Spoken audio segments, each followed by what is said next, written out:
सभी पढ़ेंगे संज्ञा। संज्ञा क्या होती है, संज्ञा के कितने भेद हैं, संज्ञा के भेदों की परिभाषा और उनके उदाहरण आज के इस वीडियो में पढ़ने वाले हैं।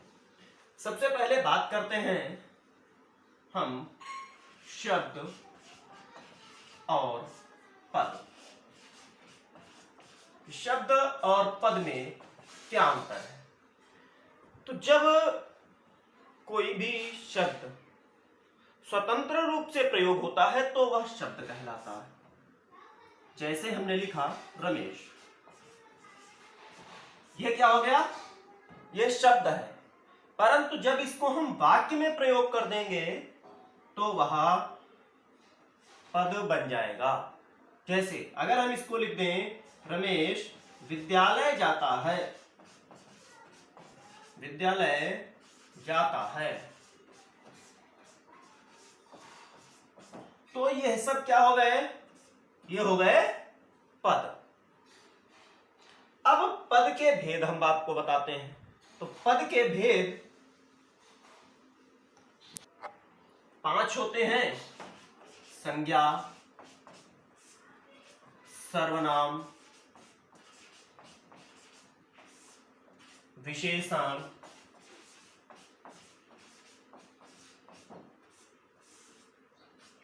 क्रिया और अव्यय। आज हम पद भेद के अंतर्गत संज्ञा टॉपिक पढ़ने वाले हैं। सबसे पहले पढ़ेंगे संज्ञा। संज्ञा किसे कहते हैं? तो स्टूडेंट्स, कोई भी नाम संज्ञा कहलाता है। हम इसको परिभाषा के रूप में कह सकते हैं किसी भी व्यक्ति, वस्तु या स्थान या भाव के नाम को संज्ञा कहते हैं। अब बात आती है संज्ञा के कितने भेद हैं। तो संज्ञा के प्रमुख 5 भेद हैं। पहला है व्यक्तिवाचक संज्ञा, व्यक्तिवाचक। दूसरा जातिवाचक,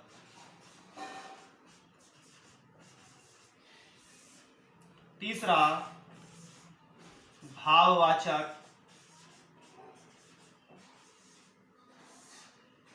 चौथा द्रव्यवाचक,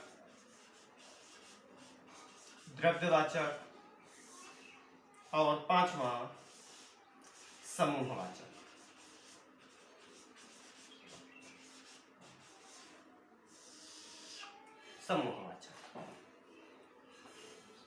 हमने आपको बताया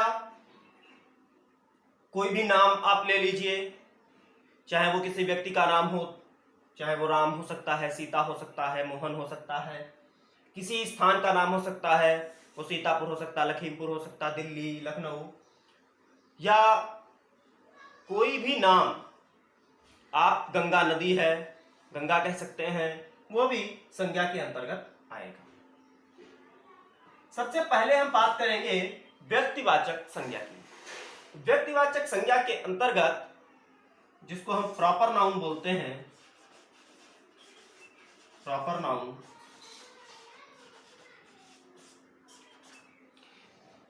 किसी भी व्यक्ति, वस्तु या स्थान का जो नाम होगा वह व्यक्तिवाचक संज्ञा कहलाएगा। जैसे राम किसी व्यक्ति का नाम है, कानपुर किसी स्थान का नाम है, गीता किसी पुस्तक का नाम है।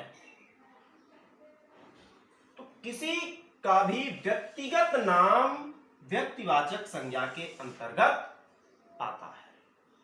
ठीक, व्यक्तिवाचक संज्ञा समझ में आया। फिर इसके बाद आता है जातिवाचक संज्ञा, जिसको हम बोलते हैं कॉमन नाउन। Common noun.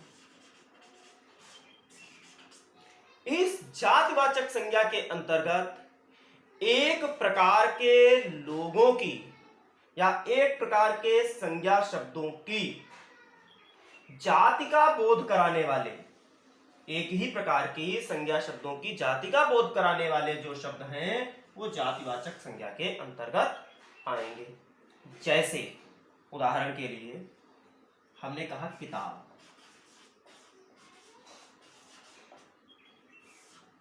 अब एक ही तरह की बहुत सारी किताब हो सकती हैं, वो कौन सी किताब है, कोई व्यक्तिगत नाम यहां पर लिखा हुआ नहीं है, इसलिए ये जातिवाचक संज्ञा के अंतर्गत आएगा। हाथी, अब इसका नाम दे दिया जाए ऐरावत हाथी, तो क्या हो जाएगा, तो व्यक्तिवाचक संज्ञा में पहुंच जाएगा। ठीक, ये जातिवाचक संज्ञा। एक ही प्रकार के व्यक्ति, वस्तु या स्थान की जाति का बोध कराने वाले शब्द जातिवाचक संज्ञा कहलाते हैं। फिर आपका आता है भाववाचक संज्ञा। भाववाचक संज्ञा के अंतर्गत किसी भाव, गुण अथवा उसकी दशा का बोध होता है। क्या बोध होता है, भाव, गुण या दशा। इसको क्या बोलते हैं, एब्स्ट्रैक्ट नाउन। Abstract noun. किसी भाव, गुण अथवा दोष आदि की दशा का ज्ञान कराने वाले शब्द भाववाचक संज्ञा के अंतर्गत आएंगे। कैसे, जैसे मिठास, मीठा शब्द है, अब उसका गुण क्या है, उसमें मिठास होती है, तो मिठास क्या हो गया, मिठास भाववाचक संज्ञा हो गया। ठीक, फिर है बुढ़ापा। बुढ़ापा ये भाववाचक संज्ञा है। फिर आता है आपका द्रव्यवाचक संज्ञा। यहां पर एक बात और हम भाववाचक संज्ञा में बता देते हैं। भाववाचक संज्ञाएं दो प्रकार की होती हैं, दो प्रकार की, एक स्वतंत्र और एक परतंत्र। एक परतंत्र भाववाचक, इनमें क्या अंतर होता है, जो स्वयं से पूर्ण हो, जैसे ईर्ष्या, ईर्ष्या, द्वेष, प्रेम, ये स्वतंत्र भाववाचक संज्ञाएं हैं। परंतु जो किसी की सहायता से पूर्ण होती हैं, जैसे प्रसन्न है, प्रसन्नता,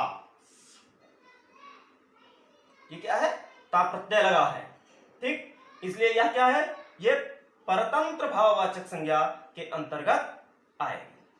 जैसे महान या महाशब्द है, महत्व, ये परतंत्र भाववाचक संज्ञा के अंतर्गत ये शब्द आएंगे। ठीक, तो भाववाचक संज्ञाएं दो प्रकार की हैं, स्वतंत्र भाववाचक और परतंत्र भाववाचक।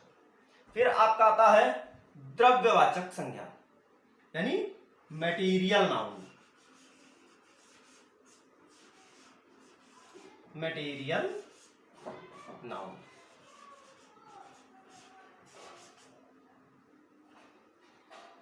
मटेरियल नाउन के अंतर्गत जो भी पदार्थ आते हैं, जिनको हम नाप सकते हैं या तौल सकते हैं, वो सभी द्रव्यवाचक संज्ञा के अंतर्गत आते हैं। द्रव्यवाचक संज्ञा के अंतर्गत तीन प्रकार के पदार्थ आते हैं, जो ठोस हों, जिन्हें तौला जाता है, जो द्रव हों, जिन्हें नापा जाता है, जो गैस हों, गैसीय पदार्थ जो भी होते हैं वो, जैसे धुआं है तो ये गैसीय है, दूध, तेल ये द्रवीय है, और लोहा है, तांबा है, सोना है, जस्ता है, ये ठोस है। ये सभी द्रव्यवाचक संज्ञा के अंतर्गत अर्थात मटेरियल नाउन के अंतर्गत आएंगे। फिर आपका अंतिम आता है समूहवाचक संज्ञा। समूहवाचक संज्ञा के अंतर्गत एक ही प्रकार के लोगों का समूह जहां पर इकट्ठा होता है उसे हम समूहवाचक संज्ञा कहते हैं, जिसे बोलते हैं कलेक्टिव नाउन।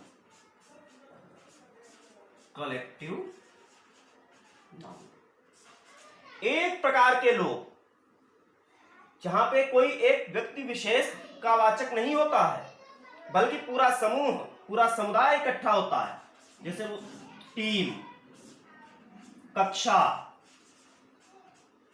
बाजार, ये समूहवाचक हैं। टीम में क्या होगा, एक प्रकार के खिलाड़ी होंगे। कक्षा, एक ही प्रकार के पठन पाठन करने वाले बच्चे होंगे। बाजार, खरीदारी करने वाले, बेचने वाले ही लोग होंगे। ये सब आपको समूहवाचक संज्ञा के अंतर्गत आएगा, कलेक्टिव नाउन। ठीक, याद रहेगा। संज्ञा किसी व्यक्ति, वस्तु, स्थान आदि के नाम को संज्ञा कहते हैं। संज्ञा के 5 भेद हैं: व्यक्तिवाचक, जातिवाचक, भाववाचक, द्रव्यवाचक और समूहवाचक। साथ साथ आपने पढ़ा पद, पद के भी 5 भेद हैं। पद के भेद: संज्ञा, सर्वनाम, विशेषण, क्रिया और अव्यय। शब्द और पद में अंतर आपने पढ़ा। जब कोई शब्द स्वतंत्र रूप से लिखा होता है तो वह शब्द होता है, परंतु जब उसको हम वाक्य में प्रयोग कर देते हैं तो वह पद बन जाता है। इसे सभी स्टूडेंट्स नोट करेंगे, लर्न करेंगे और साथ साथ अपने फ्रेंड्स को शेयर भी करेंगे। Thanks, have a nice day.